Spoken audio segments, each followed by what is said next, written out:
Assalomu alaykum. Anglayotganinglar tarixiy tazkira asar Ediqut o'g'lonlari Mo'yitlar jamiyati.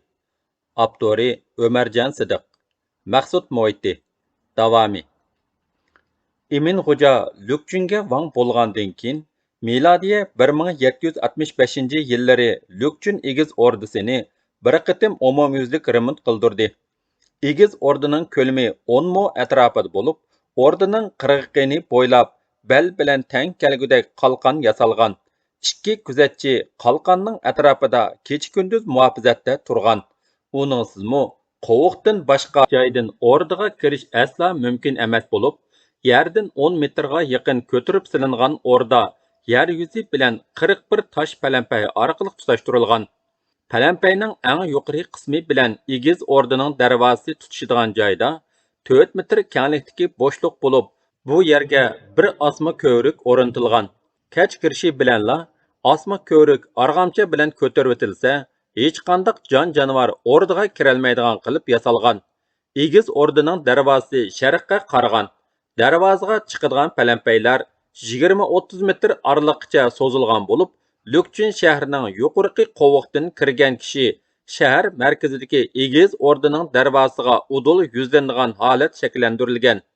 Eminvang davrida hit oyi mezgillarida Gangning nag'ri deb ataladigan 4 cho'ng nag'ra qo'sh sunay egiz ordining ustida chilinsa, avam xalq pastda turib qizg'in usulga tushgan. Egiz orda Shingsay tarafidan vayron qilingan bo'lsa-mu, ordining mustahkam ul xarobasi hozirgacha saqlangan bo'lib, Şinjan Uyg'ur Avtonom rayonluq xalq hukumati 1999-yili 7-oyda bu yerni avtonom rayon darajalik madaniyat yodikorliklarini qo'g'dash o'rni deb bekitgan. Qing sulolasi markaziy hukumati Emin Xo'janing izchil turda Qing sulolasi markaziy hukumatiga sodiq bo'lib, vatanning birligini qo'g'dashdagi tuhfasini nazarda tutib, aslidagi jasoq tuzumini vanglik darajasiga ko'tardi. Ham milodiya 1758-yili Lükchun vanglik hokimiyatini tikladi. Vanglikqa tava bo'lgan yerlarni Emin Xo'jaga avloddan avlodga boshqaradigan suyurxal qilib berdi. Afardun Vang Emin Xo'janing avrisi 1827-yildan 1873-yilgacha 46 yil Lükchunda Junvang bo'lib turish jarayonida Lükchun kona shaharni o'zgartib yasitib, shaharni kengaytib sepil soldirdi va Turpan kona shahar qurilishini kengaytib qurish ishlariga tuhfa qo'shdi. Emin Xo'ja va uning avlodlari 1933-yilgacha hisoblaganda Lükchun shahriga 211 yil hukmronlik qildi. 1835-yili Qashqarda hokimbek bo'lib turayotgan Emin Xo'janing navrisi Zuhriddin Hekimbek Lükchun vangi Afardun.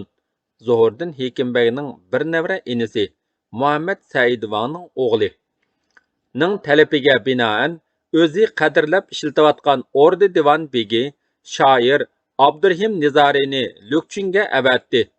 Abdurahim Nizori uzun yo'llarni besib Lükchunga kelgandan keyin ayni vaqtdagi Turpan o'ymonligining siyosiy, iqtisodiy, madaniyat markazi bo'lgan Lükchun shahrining umumiy ahvoli bilan tafsiliy tonishib, bu yerdagi olim, o'limolar bilan ham suhbatda bo'lgan.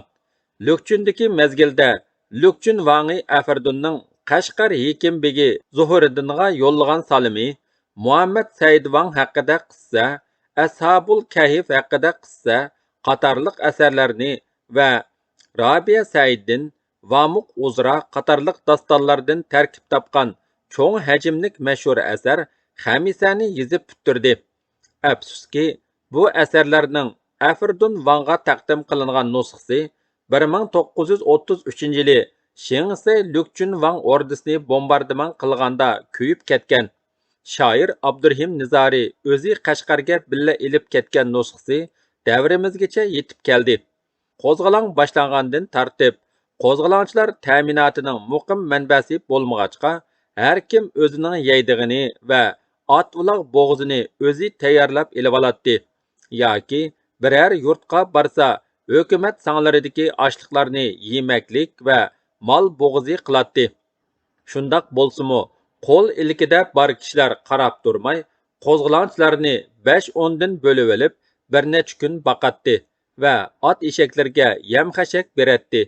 Lukchundimi shundoq bo'ldi. Pichanda oq o'rislar bilan Shun Fayunning qoldiq askarlaridan 1000ga yaqin askar bor bo'lib, ular ig'ir yenik pilemot, to'p zamberak, miltiqlar bilan qurollangan. Urush qilish tajribasiga boy. Oq o'ris askarlari muntizam tarbiyalanib, birinchi dunyo urushiga qatnashgan bo'lg'achqa, bundaq dushmanni hargizmu sal chag'ilg'ili bo'lmaydi. Shunga qo'zg'olon rahbarlari qismlarni qaytadan tartibga silib, bosh shtabni yangidan tashkillab, tashkiliy tuzumlarni chingitdi. Bu qitimqi tartibga silishda Maqsud Mo'yti bosh qo'mondan, Hamdulla Alam Axunum, Musulbay, Eminbay hojilar bosh maslahatchi, Mashimin Shijang, Mahmud Mo'yti Luijang bo'lib tayinlandi. Mo'ytilarning ostondagi qorosi qo'mondonlik bosh shtabi qilib bekitildi.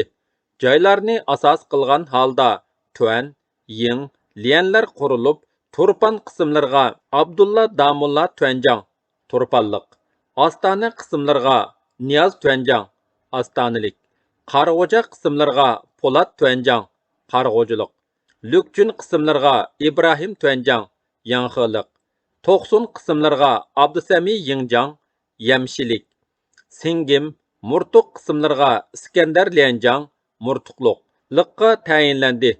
Tayyip Zahiri, Hafiz Mirab, Setiniz Lianjang qatarlıq 13 kishi Yingjangliqqa belgilandi. Xuyzu qo'zg'olonchilarimi Mashiminning boshchiligida tuanlarga ayrilib, qo'mondonlar bekitildi. Bu qo'mondonlar o'z yurtlaridan kelgan jangchilarga yaxshi yetakchilik qilish bilan birga, har qaysi qismlar o'zaro moslashib, zich ittifoqlashib, bir tutash qo'mondonlikqa qat'iy bo'ysunish, qaramliq, o'z beshimchilik qilmaslik, tuzumlarga qat'iy rioya qilish talab qilindi. Oldingi janglarda dushmandan o'lja ilingan qurollar marganlardan imtihon ilinib, nishonga tekkizganlariga berildi. O'q dorilarni Tuan, Ying rahbarlari ta'minlash, miltiq yetishmaganlari qilich, nayza, o'rg'oq, to'qmoq tutish, birmi kishi qurolsiz jangga kirmaslik qaror qilindi. Shu kundan boshlab qo'zg'olonchilar rasmiy askar deb ataladigan bo'ldi. Urush taktikasi jihatda puxta, atrofliq o'rinlashtirib, butun qo'shinning jasoratini o'stirish uchun qo'rqimsiz, botur, pamlik, 200 chavandoz yoshdan fidoyilar qo'shini tashkil qilinib, ularga zarbador qo'shin deb nom berildi. Bu yoshlar bileklariga qizil, oq yang belgisi taqab, har qanday urush maydonida safning oldida minib, yo'lvostak hujumga o'tib, dushman sepini qaychidek yerib mandi. Tartibga silish ishlari bir hafta davomlashgandan keyin 1931 yili 1-oyning 8-kuni Pichanga umumyuzlik hujum boshlandi. Hujum plani bo'yicha Mahmud Shijang qismlari shaharning g'arbiy janub tarafidan Urumchi Turpan yo'lini kontrol qilib, Mashimin qismlari sharqiy tarafdan Qumul yo'lini to'sib hujumga o'tdi.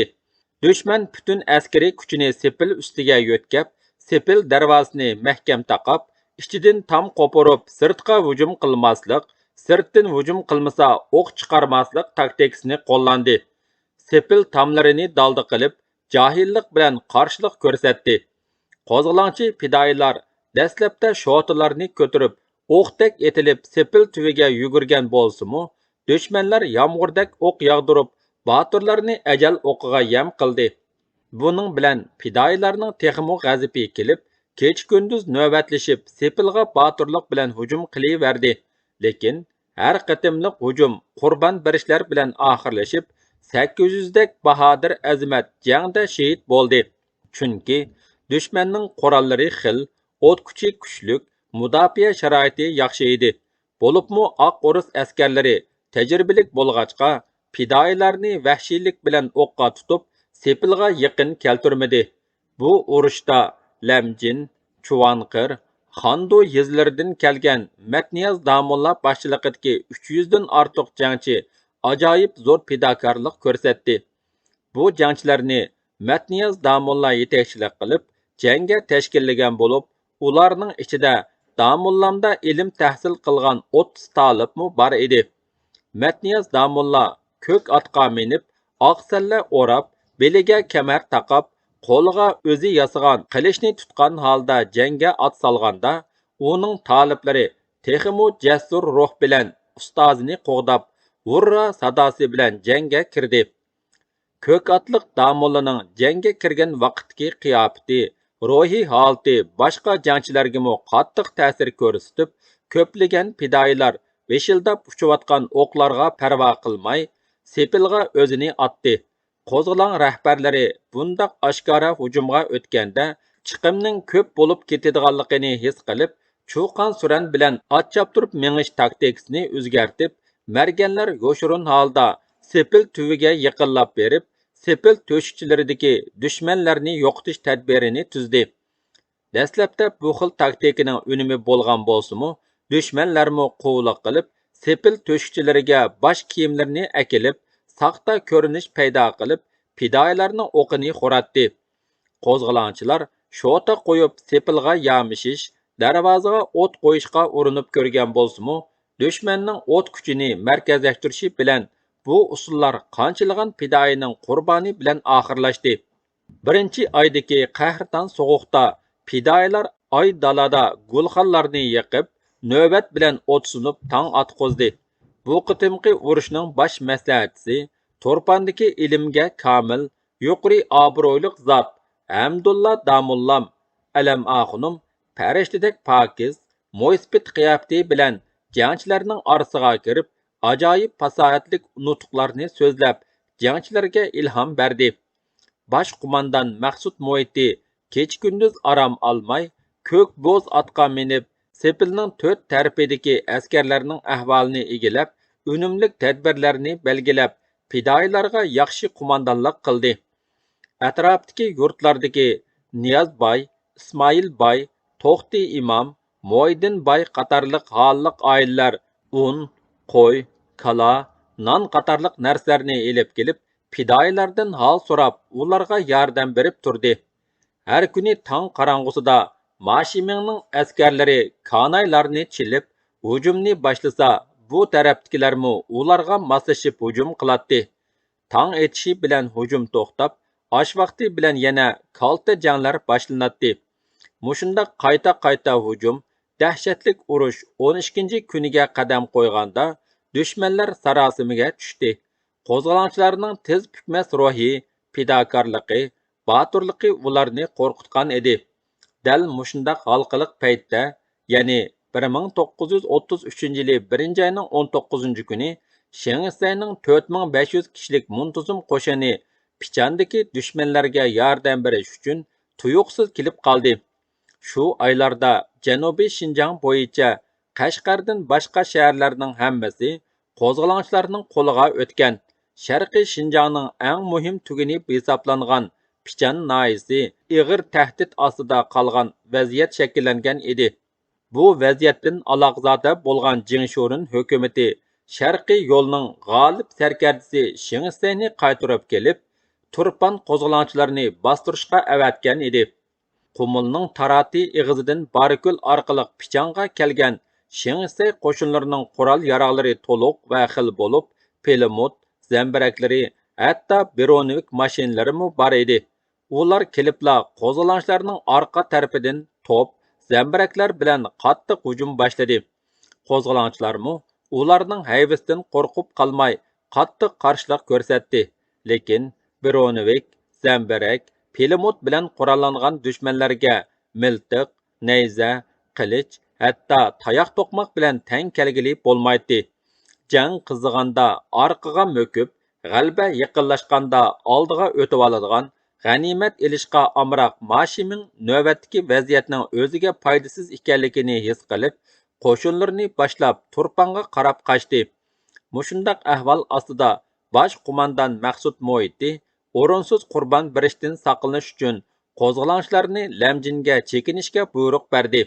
Jallod Shingsay quruq qolgan Pichan shahriga kirgandan keyin 3 kun qatlam yurgizib, begunoh fuqarolarni rahimsizlik bilan qirdi. Rus askarlarining g'aljirona qirg'inchiligiga yo'l qo'ydi. Ular o'ymo'yi degidak oqtirib, erlarni qilich bilan chepib, nayza tiqib, badan a'zolarini kesib o'ltirdi. Yosh ayollarni erlariga, ota-onasiga ko'rsatib turib bosqinchilik qildi. Ko'ksilarini kesib qiynadi. Bovoqlarni nayza bilan uchiga sanjib, yerga etib, qiynab o'ltirdi. Ular lamjin, lukchun, yanğıllarda yo'l bo'yi inson qalbidan chiqqan usullar bilan beguna xalqni qirg'in qilib, 6000 ga yaqin kishining jiniga zomin bo'ldi. Mana bu Pichan tarixida yuz bergan Jallod Shunfayu Şiڭişsەيلەرنىڭ baş rejissorluqidagi cho'ng qirg'inchilik edi. Şiڭişsەy Pichanda 4-5 kun dam elib, askarlarni ratga salgandan keyin o'zining 4000 askariga Pichandagi oq urus askarlaridan 500 ni qo'shib, 4500 askar va zamonaviy qurollar bilan Turpan qo'zg'olonchilarini kaynidan qo'g'lab Turpanga qarab yo'lga chiqdi. Fidoyilarmu yanila qilcha tiz pukmasdan Maqsud Mo'yitining yetakchiligida yo'l bo'yi Şiڭişsەy askarlari bilan jang qilib mangdi. Ular Lamjinda dushmanning Beronovik mashinasi mangdigan yo'lga bir qancha o'ri ko'lab, ustini yipib, o'zlari mudofaalanadigan o'rinlarni tayyorladi va marganlardan 30 ni tanlab, yo'l bo'yidagi istehkomlarga bo'ktirmaga qo'ydi. Şiڭişsەy Pichanga kelganning 6-kuni top zambiraklarni etib, Lamjinga yetib keldi. Uning oldin yurar qismi bo'lgan 200 dak rus askari Lamjin tavasiga kirishi bilan mökünüp yatqan marganlar bir pay o'qida birini yiqitib, 50-60 ga yaqin rus askarini yer tishlatdi. Natijada Şiڭişsەy bu yerda ilgirlayolmay, bir sotkaga yaqin turib qilishga majbur bo'ldi. Shu arada Urumchidan qo'sh qanotliq bir aeroplan kelib, urush maydoni ustida aylanishga boshladi. Fidoyilarning hammasi to'plashib turgan yerdan tarqilib o'zlarini daldiga oldi. Lekin bir qism fidoyilar ham hayronlik ham tengirqash ichida aeroplanning kuchiga sal qarab va ishonmay, "Qo'rqmanglar, bomba tashlaydigan bo'lsa tashlab baqsin. Osmonda uchib ketayotgan qog'ining po'qi kimning beshiga tushibdi?" deyishib, nodonlik bilan osmonga qarab turishdi.